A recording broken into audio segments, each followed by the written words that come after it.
Isang magandang hapon po sa inyong lahat. October 16, 2025. By the way, hayaan niyo po muna ini-introduce ko ang aking sarili.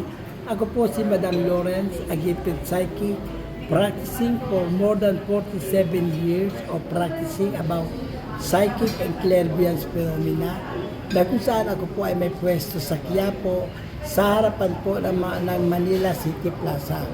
Sa pagkakataon po ito, nais ko pong ibahagi sa inyong lahat kung ano po ba yung nakikita ko o nararamdaman ko sa mga nangyayari sa ngayon. Sa ngayon po, ito po sasabihin ko, napredict ko po ito last sa December 2024 na yung mga mangyayari dito sa 2025. Itong taon na to, talagang maraming mga kalamidad ang mangyayari sa ating bansa. Talagang yung mga malalakas na lindol na yan, talagang nakatadhana yan. At yung mga bagyo, yung mga sunog, talaga po ay sa akin nakikita, yan po talaga ay magaganap. Na kung saan ang Manila po, kumbaga, madadaanan lamang yan ng mga lindol.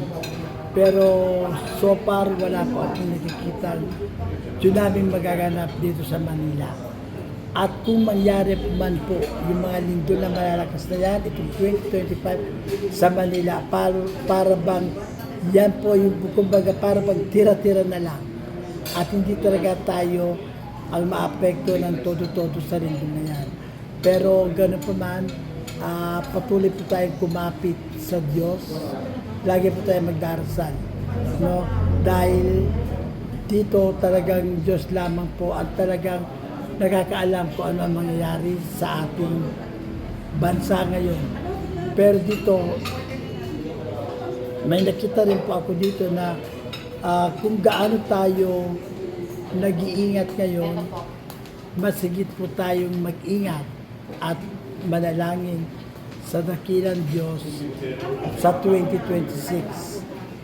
Dahil kumbaga ito, talagang ano po ito, kumbaga parang hindi kasintindi ng mararanasan natin sa 2026. At dito po sa nakikita ko, ang taong 2026 ay isang bloody year. Bloody meaning madugo ang mangyayari sa susunod na taon 2026.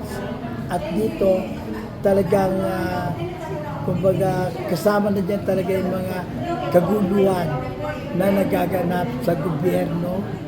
Pero ganun pa man, ang lahat ng bagay kinakailangan talaga sa Diyos tayo, isaalang-alang natin sa Diyos. At dito maging maingat po tayo.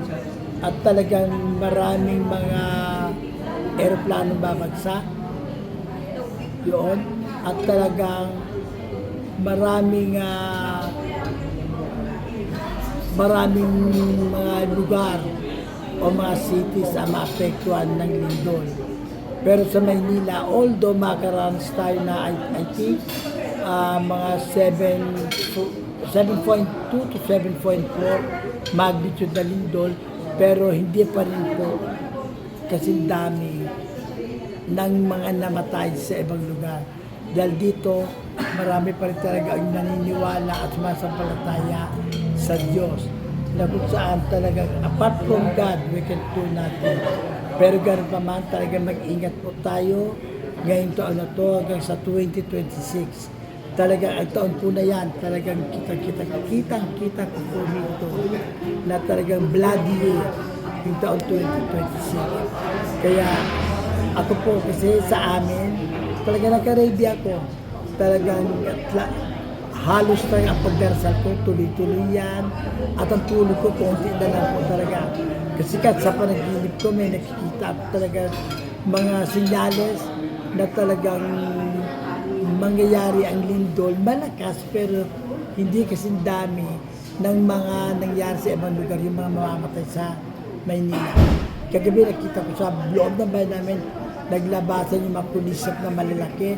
Ang dami, talagang inalam ko wala naman dahilan, walang ano, para ba't nagkaroon ng maraming kulisa, mga lumilipad-lipad.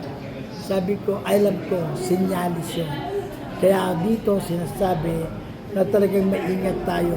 Kaya tandaan natin, kapag tayo rin ay nakarinig ng mga tilaok ng manok sa katanghalian tapat, kumbaga may mangyayaring kalamidad. At katulad din ng mga yung mga pag naglabasan, yung mga ibon na yan, yun, talagang may mangyayaring kalamidad talaga. Kaya para sa akin, payo ko lamang po na lagi tayo magdarasal, no? Lagi tayo magdarasal at maglagay tayo ng ribbon na white doon sa pinto natin. Pag naglagay tayo ng ribbon na white sa pinto, yung po kasi ay kumbaga yung isa sa maparaan yun na tayo ay isa sa panalangin sa mga kalamidad na nangyayari. At kung magsisimba tayo, dapat nag-white tayo, no? Saka hinihiling ko po sa mga oras na to, kumakapot po ako sa inyong puso na magbalik loob na po tayo sa Diyos, no? Kumbaga ano man makasalanan natin, pagsisiyanan rin natin yun, lahat. Lahat naman tayo makasalanan. Walang matuwid kahit isa sa atin. Lahat tayo makasalanan. Pero ang sabing ganon sa Bible, sinlakiman ng barko ang ating kasalanan, ay sinlawak naman ang karagatan, ang kapatawaran ng Panginoong Diyos. Sa lahat po ng mga naniniwala sa akin, sa mga oras to, gawin po ninyo akong tulay kung sakali man ang dagat ng inyong buhay ay maano. Kapit lang po tayo ng maigpit sa Diyos at huwag po tayong bibitin. Yun po, muli, bilang pagwawakas, lagi po tayong manalangin sa Diyos. Huwag natin ipagwalang bahala ang mga nagaganap na kalamidad at ang mga nagaganap sa panahon ngayon. Kumbaga basta't alisin natin ang takot kapag ang Diyos ay nasa puso natin, fear natin. Against, magandang hapon po at maraming salamat po. God will bless you all. Ito po si Madam Lawrence Pinalba, isang gifted psychic. Kung nais po ninyo ang aking paglilingkod, tawagan lamang po ninyo ako sa cellphone number na 0909-729-2889. 0909-729-2889. At nakakasiguro po ako sa pamamagitan po ng paglilingkod at karunungan na pinagkaloob sa akin ng Diyos. Kayo po ay aking mapapaglingkuran. Maraming salamat po at mabuhay po tayong lahat.